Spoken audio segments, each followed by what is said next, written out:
Hello everyone and welcome to a new video. So the plan for today is to start in an 18th century dress. Hopefully my making a video on the purple linen 18th century dress will go up before this, and if it does I'm going to link it down below. I made that back in July, and though I liked the finished dress, there were a lot of things that I realized after finishing it that I should have done differently. And I'm planning on altering that dress and trying to repair them at some point, but there are some issues that just can't be resolved, like the length of the hem, and fixing the arm sky is going to be pretty ugly too. But I learned a lot from making those mistakes, and I'm really excited to move forward with another 18th century project that's kind of similar to that, but this time with more knowledge. So hopefully the finished dress will be a lot nicer. But I'm going to be referencing that dress in that video throughout this one, so you might want to watch it first. But the overall goal is to make a dress or a skirt and bodice combo out of this beautiful quilting cotton and a matching jacket out of this wonderful wool. I'm going to be altering the pattern that I used for the previous dress, since I think I'm going to have more luck making minor changes to this than starting from scratch. I'm also going to try some of the techniques in the American Duchess Guide to 18th Century Dressmaking. They talk about a lot of hand techniques in this that I haven't done before, so we'll see if I feel up to giving that a try. This dress is actually quite similar to what I plan on making, so I think some of the techniques they used for that will be helpful today. So step one is going to be altering the pattern. I'm going to take the sleeves in, I'm going to raise the arm opening, and I'm also going to try and resolve the back panel since it was a mess. Now I'll report back once I have something that I feel is a little bit better. So I have my altered pattern. I actually went in a really different direction than I was expecting with this. I was initially just going to make the minor alterations and have the end result look very similar, but when I was looking for references online I came across a couple dresses that went up in auction a few years back, and I really liked the neckline on them. It's slightly different than this one, so I think it's going to be more exciting to work on since it's going to have a few visual changes in addition to the fit corrections. So now this part is a lot wider. I also made the strap more narrow and the neckline sort of more boxy and higher, and yeah, I'm really looking forward to it now. Not that I wasn't looking forward to it before, but I think making these alterations is going to make it even more exciting and fun to work on. Also, I was just cutting out my mock-up and I totally read this as Jessica Simpson. It's like, wow, she's really branched out into some new stuff recently. I think it actually says Jennifer Sampson, but you know, same difference. So it's much later now, but I think I finally have something I'm relatively happy with. Drafting this was so frustrating. I have a lot of problems with the little piece that slopes from the waist down to over top of the bum pad. For some reason I can never get it tight enough at the waist while still maintaining that gentle curve. It wants to stick straight out, and then I loosen it, and then I have the bunching of material here. And I must have tried 15 different iterations of it, and none of them looked right, and it's so frustrating. I feel like that's something you really need someone else to fit on you. And I tried doing it on my dress form, but my back slopes inward more than my dress form, so I couldn't get it perfect, and it's so annoying. But I think everything else fits relatively nicely. The arm openings are much higher this time, and I really like that. I'm always sort of scared of them being too high and digging into my arms, but I feel like I've managed to find a good balance, and it's going to fit so much better than the first one. I also changed up the shaping of the pieces so the back panels are a little bit more narrow and will have a more flattering fit. And then I made the neckline a lot boxier, and I made this much longer. It's very different than the pattern I originally based this off of, but I'm happy to be going in a slightly different direction. Just speaking about the fit issues I had with this, not to hate on this book at all, because I think it's fantastic and it's wonderful what they did, but fitting photos where people are fitting things on someone else drive me crazy, because these books are made for home costumers, and realistically how many people have a model that is the exact same size as them, or someone who knows enough about tailoring to actually do the fitting while you're wearing it? I know some people do fitting parties where they all fit each other's mock-ups on each other, but I feel like that's a very small percentage of people, and when that is the only fit option represented, it's really frustrating when you don't have that available to you. The Tudor tailor was really guilty of this as well, and though it's a completely valid technique, and if you're working on a client, that is the way to do it, I don't think a lot of people have the option of doing it that way. So I know I'm sort of guilty of this too with my dress form, but I feel like an $80 dress form is more achievable to a lot of people than a close friend that is that knowledgeable and willing to help you. Now I'm going to go ahead and cut out the lining layer, and so the seam allowance is inward to create boning channels, and I'd really like to get the bodice cut out today as well, but we'll see if that ends up happening. So I just cut out the lining, and I was going to get it assembled and then try and cut out the top layer, but I've decided that instead today I'm going to focus on getting all of the eyelets sewn into the front panels. So then I should be able to complete construction on this tomorrow, because this is definitely going to be the most time-consuming part, and I think I can bang it out tonight in a couple of hours while watching Miss Maisel on Amazon, because I'm addicted to it and all of the pretty 1950s fashions. So that is my plan. It's currently 7:30, and I think before moving on to this, I'm going to film a voiceover for a video. So that's my current plan. This hasn't been as productive of a day as I'd wanted. I ended up getting so frustrated with this earlier, and I don't know, it sucks when you feel like you don't have the ability to do something properly and there's nothing you can do to change it. But I'm feeling more positive now, and I think I'm going to get a fresh start tomorrow and feel a lot better and a lot more enthusiastic about this moving forward, because the drafting is done, so the hard part is over. So I have a couple different tasks for today. I want to get the 18th century bodice finished if I can, which is pretty ambitious considering right now all I have is the lining cut out and I haven't even drafted the sleeves, but we'll see if I can accomplish that. I also need to finish filming a voiceover, hopefully get that voiceover finished and that video rendered and off my computer. I'd like to film close-ups of all of the fabric for my haul videos, and I'd like to get my dress for McCall's finished. And before doing that, I have to draft the skirt pattern. I actually have the skirt already cut out and assembled and sewn to the bodice, but I didn't take the time to make a pattern for those panels as I went. I just marked directly onto the fabric. The next step for the dress is trimming the hem, and I want to trim the hem and then immediately use the trimmings as a guide for the pattern. So I need the pattern done first. I don't know if that makes sense, but goal number one for today is taking these notes and translating it into a massive skirt pattern, which will hopefully be readable and easy to understand for all of the poor folks over at McCall's who have to deal with me. So I'm going to open up this huge roll of paper and get started. And I'm home alone this morning, which means I can listen to music while I do this. Awesome. I finished it! Now I can go ahead and cut the hem and then use the pieces that I cut off of the hem as a guide for marking the hem onto the pattern. So I'm going to get this folded up and probably watch an episode of Game Grumps while I drink my coffee, and then I will be back to work. I've made it to the sewing room! Unfortunately, before photographing the fabric, I have to find a home for the materials for the project I'm currently working on, which means cleaning out the bin of stuff that I used for my Christmas project, which is now finished. So I'm going to pull this out and organize it a little bit and then try and tidy this space up. I tidied the surfaces, I've put away the scraps, I'm now ready to film all of this material. It is currently 12:19. Hopefully I can get this done before 1. But before doing that, I want to open this cute little box. I think it is a belt to go with a 1930s project that I'm really excited about. I was right! I think it's vintage from the 1970s, but I purchased it to go with 2 1930s projects. Picked up 4 yards of this beautiful printed silk chiffon from a store that was going out of business in New York City. So I got the entire cut for $20. And then I have a 1930s quilting cotton print, which I'm planning on using for a 1940s dress. And it's also purple. So I'm hoping this will look nice with both of them. And it was on sale for Black Friday, which is why I decided to treat myself to it. Now it is time for filming some fabric.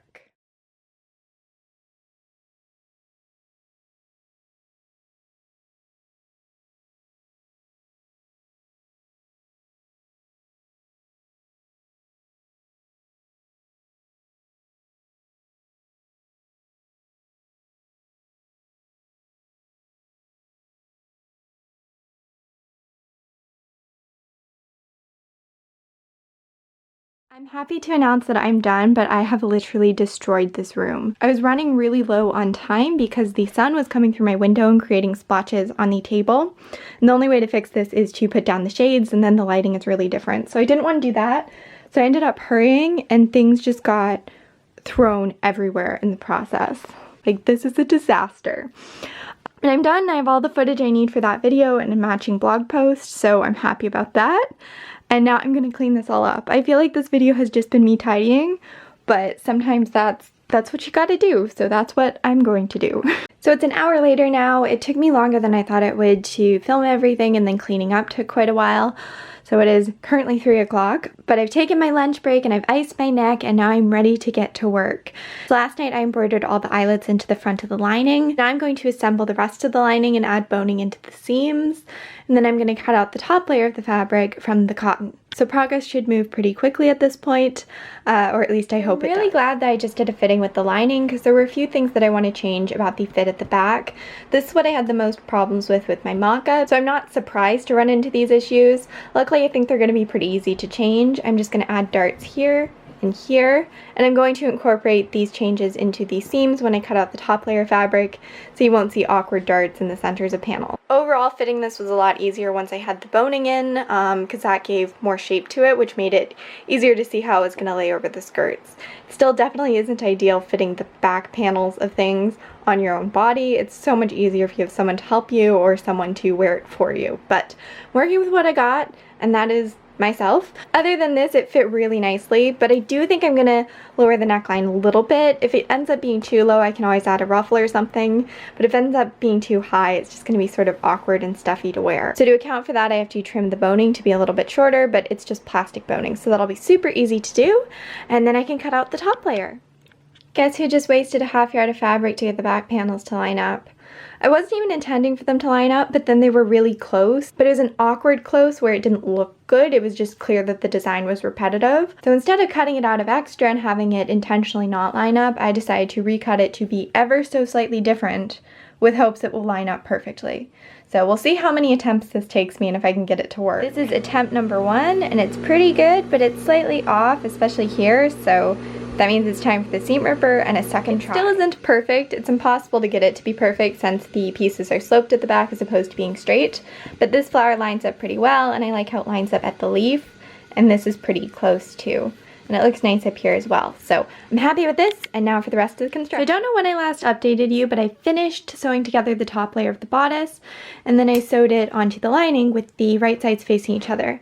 So I just sewed a 1/2 inch away from the top edge and the bottom edge, and then I left the tops of the strap open and the front open so I could turn it the right way out.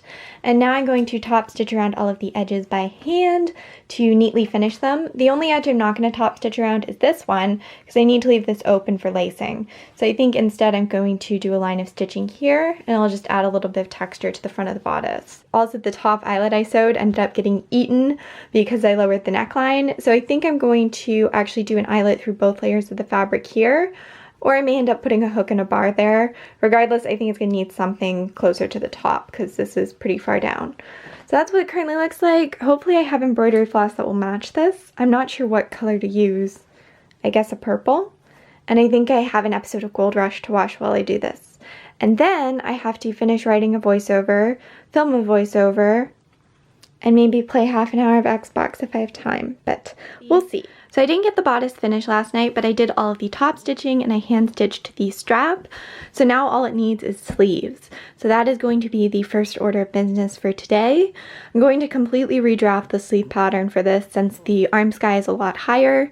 The shape of it's going to be really different than anything I have in my collection. If this totally fails, then I might use Janet Arnold's book and go off a pattern in there, but I'm going to try and do it on my own first. So wish me luck with that. So here is my first sleeve pattern, and I just drew this mostly by eye. I took a couple measurements, but I did the sloping and everything just by eye with the intention of heavily altering it. And then over here you can see my mock-up, and after fitting all of the pins that I put into this. So I'm going to transfer this onto a new sheet of paper and then do a proper fitting over my chemise and stays and make sure that everything looks okay before moving forward. And even after that point, I'm probably gonna have to do another mock-up, and I'm prepared to take the time to do that because the sleeves turned out so poorly last time that this time I really want to take my time and get them right. So that is the current state of things. So I just did a fitting and I realized that the shoulder strap was pretty wide on this as well, which is something that contributed to the problems on the previous casual 18th century dress that I made. So I actually removed the stitching securing these two layers together. Then I removed the top stitching that I did last night, and I cut out almost a 1/2 inch at the top of the strap and then just tapered it off. And I'm top stitching the layers together again so I can do a final fitting with the sleeves and my stays on and everything. So I'm glad I caught this at this point rather than the very end, though it is a little bit annoying that I didn't notice that on the mock-ups earlier, but that's life. I just thought it was funny, but I'm using my knee to hold the fabric taut while I'm sewing this, and I'm probably going to end up sewing through my knee a couple times, but it makes the process easier, so I'm willing to make that sacrifice. Alright, so it's a little while later now. I did another fitting with the final sleeve mock-up, and it looked really good, so I went ahead and added seam allowances to my pattern and took the top in slightly since that was an issue with the mock-up, and then I went ahead and cut these out. So here I have the top layer fabric, and then underneath I have the lining, which is the same sort of material that I used for the bodice lining. And then behind this you can see my pile of sleeve attempts.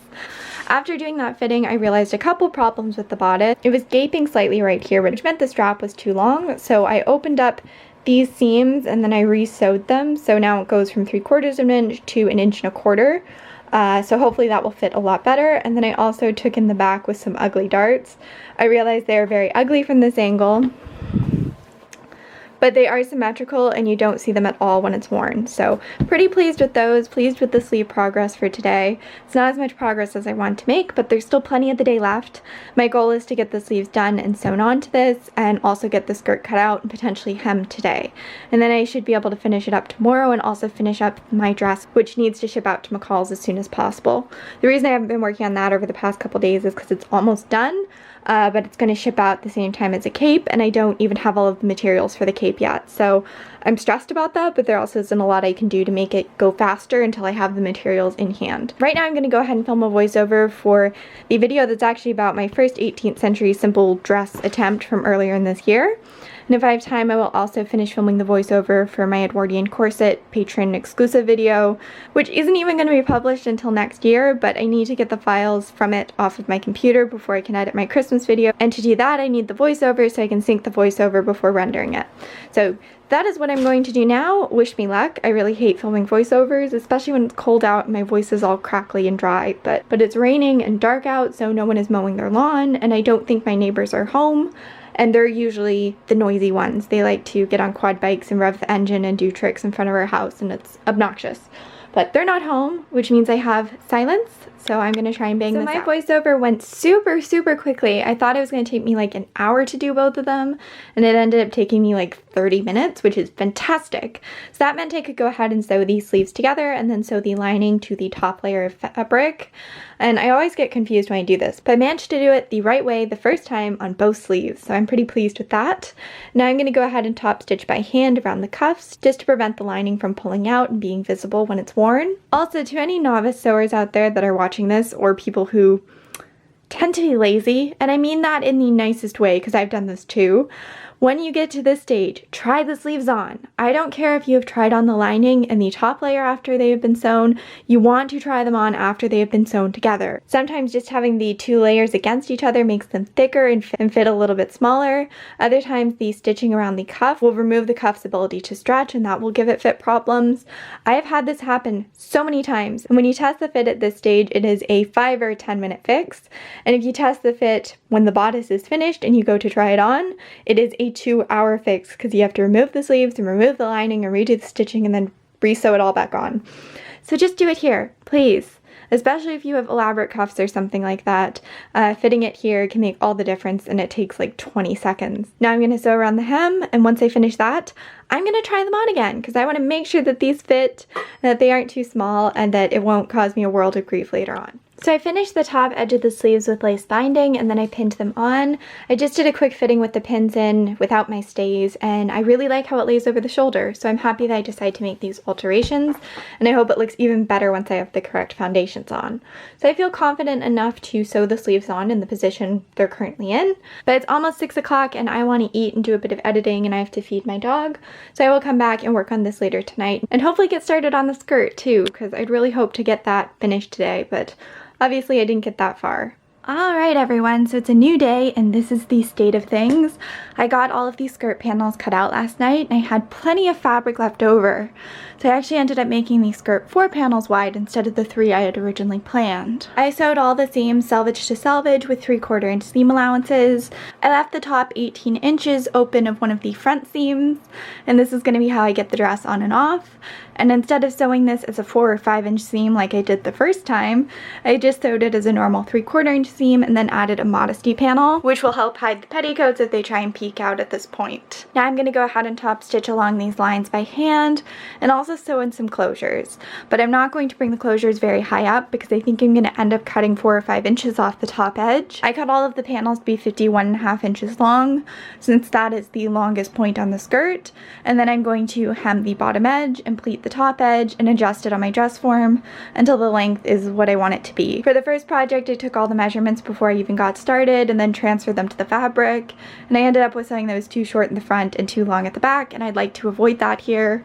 So I'm going to get the hemming and the pleating done before adjusting the length at all.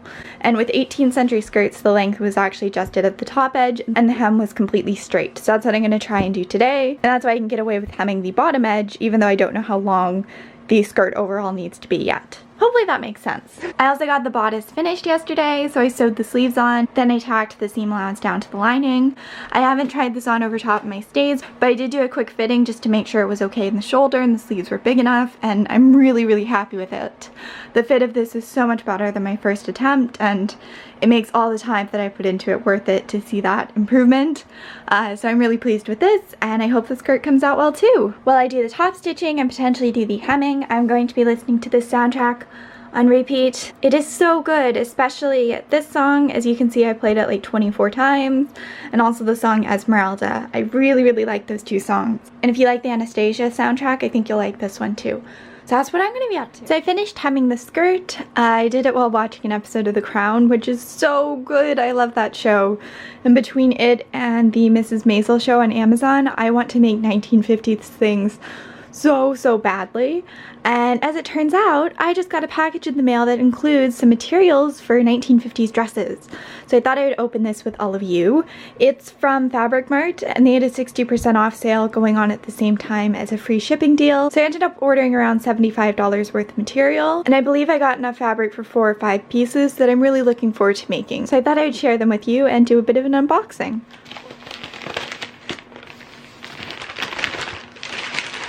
So on top here I have 4 yards of a rayon. This has a tan base with white flowers on it that are outlined in red. I really like the print of this because it has a print, which a lot of 1940s dresses did, but it's quite subtle so it doesn't hit you in the face. And I love this texture of fabric. I purchased a few other cuts of rayon from them a few months ago, and they're all beautiful, so I knew this would be wonderful to work with. And I do really like this print. And I purchased this to go with this suiting. This is a polyester suiting. It's a brown and tan nubby weave, and it's very lightweight. I thought I could back this with some flannel and make a really nice winter coat out of it. And I have some brown fur in my stash that will go really nicely with this and work as a collar. So I want to turn this into a 1940s coat. This one is a lot thicker than I thought it would be. It feels almost like quilting cotton, but heavier and a denser weave. I don't know how much I like that, but I love the color, and I think the weight of it's actually going to be really nice for 1950s dress. It'll be able to support the fullness over top of a petticoat. My only concern with this is since it's cotton that I think it's gonna wrinkle pretty badly, but I'm willing to overlook that because look at that color. That's so pretty. So this last one I also purchased for a 1950s dress. I really do not like how this feels. I'm gonna try washing it and see if it gets better, but it feels like something you would use to cover an outdoor couch. Just very plasticky feeling. I'm not a fan of that at all. I do like the colors in this. It's a beautiful warm orange with red and green and mid-colored stripes running through it, and I think it's really pretty from a distance and it would make a really pretty dress. I just don't like how that feels. So I'm gonna try washing it and see if that improves it before deciding how I'm gonna move forward with it. But overall, I would definitely not recommend this fabric. It's probably the most disappointed I've been with a material from Fabric Mart. Usually I feel like all of their fabrics are really well curated and high quality, even the ones that are cheaper. So I'm pretty disappointed by the plaid suiting, but I like everything else I got, and I'm excited to work with them. But I have a lot of other things to make first, so I'm gonna set these aside and get back to work on the 18th century project. So I just pleated the top edge of the skirt, and I also gathered the center front, and then I plopped it on my dress form, and I've used pins put in horizontally to mark where this needs to be trimmed down to have the skirt be the correct length.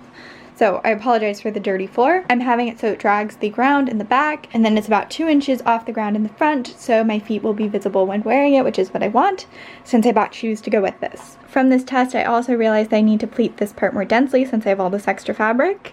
So I'm gonna make those changes and then return to you. Alright, so everything is now pleated, and as you can see, it looks quite pretty on both sides.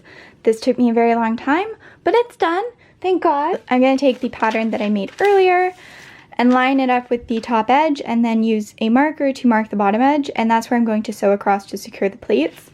I'm also going to put another line of stitching 3/4 of an inch below that, which is where it is going to mount to the bottom edge of the bodice. And hopefully when I pin it to the bodice, the length will be correct and everything will look really nice. So far I'm happy with this, but it all depends how it looks once I get it on the dress form and on me. Once I have that confirmed that it looks good, I'm going to trim down the front panel which is this one. I think it's going to get trimmed down by almost 4 inches, whatever this measurement is. The top edge of the front panel is going to be sewn to ribbon, which will pin onto the stays to stay in place, and all of the pleated segment will get sewn directly onto the bodice. Okay, so I just finished sewing the skirt on. I also sewed ribbon onto the front panel, which I gathered down, and this is going to have a hook/bar closure at the side front. So now I'm going to clip this top edge and then tack it to the lining, and then in the case of the center back, I will actually tack it to the interior of the skirt. Then I just have to add the hook here, and I think the dress is done. I did a try on without my stays over top of the bum pad, and I really like the length, so I'm hoping that having the stays on won't alter the length too much. But yeah, so far, so good, and I'm on episode 3 of The Crown, and it's really getting juicy. So I'm going to try and finish this up before it's time to feed the dog, which means I have half an hour. Don't I? Hear that, Gwen? You have half an hour. Oh god, look at my floor. I really need to vacuum, but tomorrow I'm starting on a project made out of velvet, so I'm not sure if I can be bothered. Go to sleep, Gwen. Go to sleep. Go to sleep. Good girl. Yeah. It's done! I'm so happy! I can't wait to try it on. I think it's gonna fit since I've been so diligent about fitting this throughout the process. And then tomorrow I'm going to put buckles onto the shoes that go with this. And then I have to get to work on my project for McCall's. But I'm going to take a little break, probably put some heat on my neck and just chill out with my dog. And while chilling out, I'd like to finish editing a video and get that rendered so I can upload it and mark it as unlisted and give it like 48 hours to be demonetized so I can repeal it and then still have it go up this weekend. That's the joy of YouTube's new automated system. Apparently it thinks my sewing videos are very provocative and violent and not appropriate for advertisers. Anyway, really happy with this. Can't wait to try it on tomorrow. Can't wait to finish the shoes. But for now, I have some video editing to do and a dog to feed. So I just got a video uploaded and I was thinking that today was really productive. I managed to get a video finished. I finished a dress. I should just relax for a little bit and do some wrapping since I love wrapping Christmas presents. And then my mom brought out the presents. So I have this box to do. I have this box to do. I have these to wrap. There's some stuff under there and in there and in there. And then there are a couple things in this laundry basket. So I'd planned on spending maybe half an hour wrapping, and I have a feeling this is going to take a little longer, but I'm going to try and zoom through it, but still wrap everything really pretty because I'm kind of a perfectionist when it comes to wrapping. And I will do a little time lapse for you guys because that's very holiday-ish. And everyone loves the holiday time lapse, right? So it is much later now. This took me an hour and a half, so I'm not going to have time to work on my project tonight, but I guess I will do that tomorrow. I got all of those wrapped, and all of those wrapped. Feeling pretty good about that, and now I get to take these downstairs and put them underneath the tree. In case you're wondering why there's so many for me to do, I wrap my entire family's presents except for my own, so that's why there's so much here, but yeah, almost done. Hello everyone. So I'm going to finish off this video by showing you the shoes that I purchased to go with the 18th century dress that this video is focused on.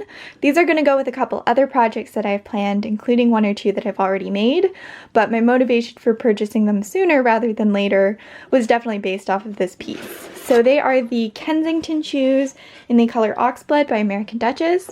They're a really wonderful, rich, brownish red. I don't want to call them maroon because there isn't any purple in them.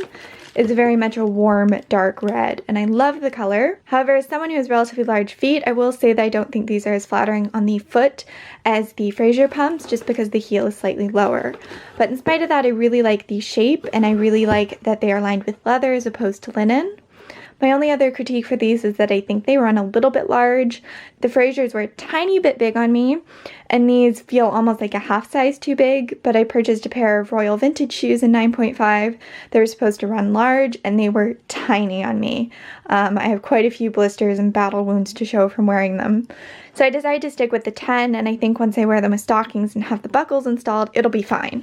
So the buckle installation is what I'm going to show you now, because as you can see, there isn't really a closure method to these shoes. To get them to close, you have to purchase buckles and install them yourself. So over the holidays, I think the sale might still be going on actually, you get the buckles free with the purchase of their 18th century shoes, so you're effectively saving 40 bucks, which is a pretty good deal.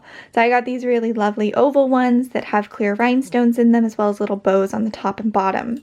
So I'm going to share the installation process of these with you. Just to be clear, I'm not an expert. I've only done this once before, and I'm probably not the most qualified qualified person to be showing you, but there isn't currently another video out there that shows the process, at least that I know of, so I thought I'd include it in this video too. So first you want to make sure that the buckle's in the correct position. Both of these things will go to the other sides, and then you can end up getting confused. You want it to lay like this, then thread the short strap through the oval side like this. I realize there are actual names for all of these parts of the shoe, but I think referring to it as the short strap is less confusing.